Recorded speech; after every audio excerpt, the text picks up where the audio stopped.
Assalamualaikum warahmatullahi wabarakatuh. Halo teman-teman, bagaimana kabar kalian hari ini? Semoga kalian dalam keadaan baik ya. Oke, dalam video kali ini saya akan memberikan layanan mengenai kecemasan menghadapi karir yang dibuat oleh Mega Septiana dengan NIM 202031013. Setelah melakukan praktik layanan konseling kelompok, saya sebagai pemimpin kelompok mengamati ada beberapa siswa yang mengutarakan permasalahannya, yaitu kecemasan menghadapi karir atau masa depannya.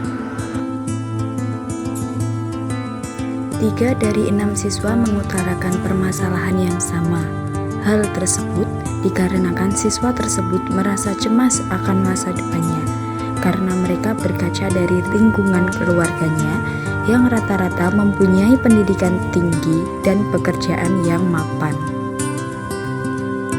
Terkadang di hati mereka juga merasa iri mengapa orang-orang dengan mudahnya mendapatkan pendidikan serta pekerjaan yang diinginkannya.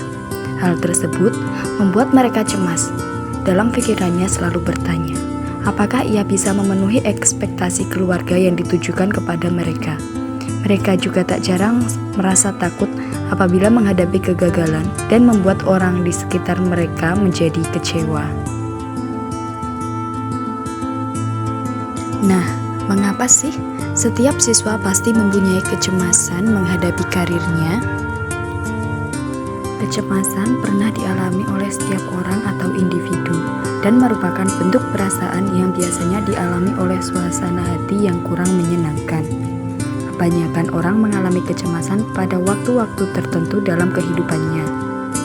Besarnya kecemasan muncul sebagai reaksi normal terhadap situasi yang sangat menyeramkan dan karena itu berlangsung sebentar saja. Pemilihan karir bukanlah peristiwa sesaat, melainkan memerlukan proses yang panjang. Selain itu, memilih karir atau pekerjaan juga merupakan bagian dari proses perkembangan individu. Pada umumnya, seseorang mulai memikirkan karirnya ketika usianya memasuki dewasa awal, yaitu antara lain siswa sekolah menengah atas, sekolah menengah kejuruan, dan mahasiswa. Apa sih kecemasan itu? Kecemasan merupakan suatu keadaan tegang yang menimbulkan emosi tidak menyenangkan seperti perasaan khawatir, gelisah, dan takut yang muncul secara bersamaan sebagai reaksi terhadap bahaya yang nyata atau tidak nyata, dan melibatkan konflik jiwa dalam diri sendiri. Perasaan tidak menyenangkan muncul karena adanya bahaya yang mengancam dan hambatan yang dapat menimbulkan stres pada dirinya, serta menimbulkan akibat yang dapat dilihat melalui gejala psikologi serta sosial dalam diri individu. Menurut Fahmi 1977, kecemasan mempunyai penampilan atau gejala-gejala yang bermacam-macam, antara lain 1. Gejala jasmania atau fisiologis, yaitu ujung-ujung anggota dingin, keringat berpercikan, gangguan pencernaan, cepatnya pukulan jantung, tidur terganggu, kepala pusing, hilang nafsu makan, dan bernafasan terganggu. 2. Gejala kejiwaan, antara lain sangat takut, serasa akan terjadi bahaya atau penyakit, tidak mampu memusatkan perhatian, selalu merasa akan terjadi kesuran, kelemahan dan kemurungan, hilang kepercayaan dan ketegangan, dan ingin lari dalam menghadapi suasana kehidupan. Kecemasan ini berlangsung sementara dalam hal intensitas dan lamanya waktu. Individu mengalami cemas karena adanya reaksi terhadap suatu masalah yang sulit dipecahkan.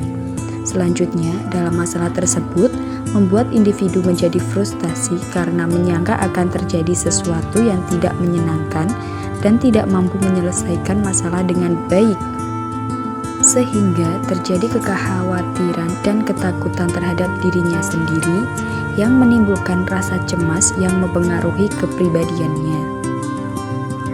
Apa sih definisi karir itu? Karir adalah suatu status dalam jenjang pekerjaan atau jabatan seseorang yang sesuai dengan kemampuannya sebagai sumber nafkah yang berupa mata pencaharian utama ataupun tambahan untuk lebih mementingkan kesejahteraan dalam kehidupannya.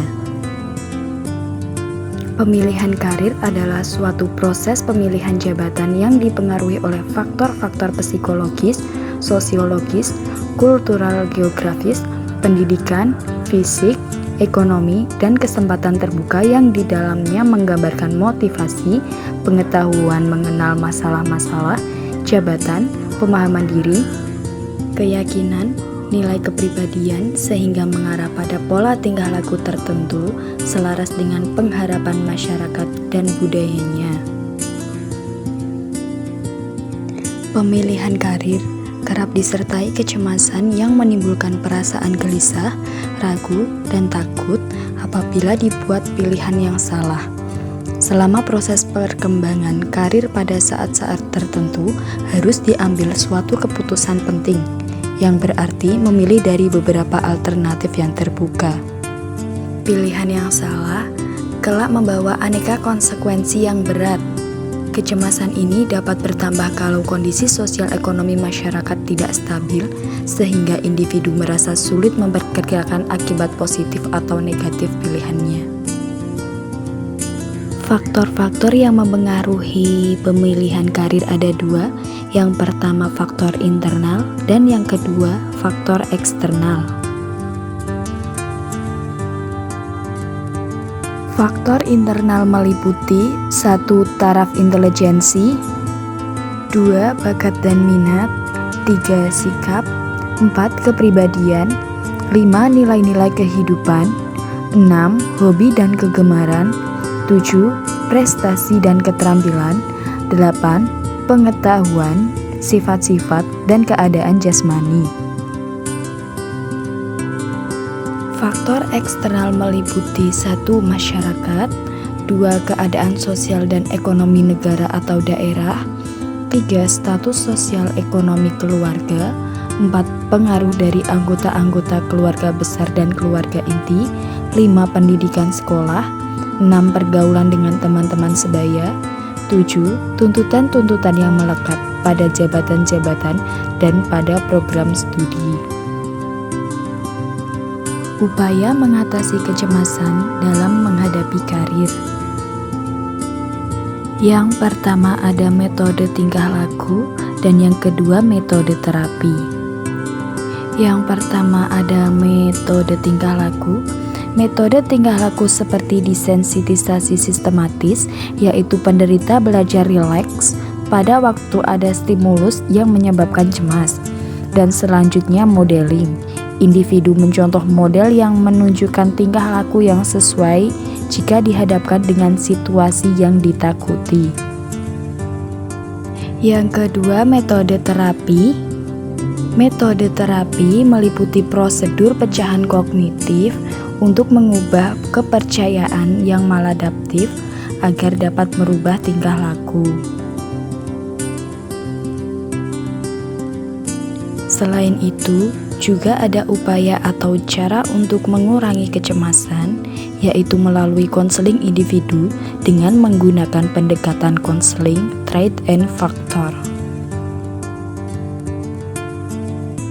Konseling trait and factor dikatakan mengikuti pemikiran logis yang digunakan orang dalam menghadapi dan memecahkan masalah pengambilan keputusan.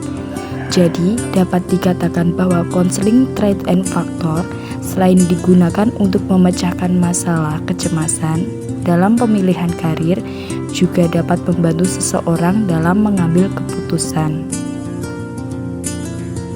Pada prinsip konseling trait and factor ini, konselor membantu memecahkan masalah klien yang berkenaan dengan karirnya. Konseling ini terdiri dari 6 tahap, yaitu 1. Analisis atau pengumpulan data yang relevan dari klien. 2.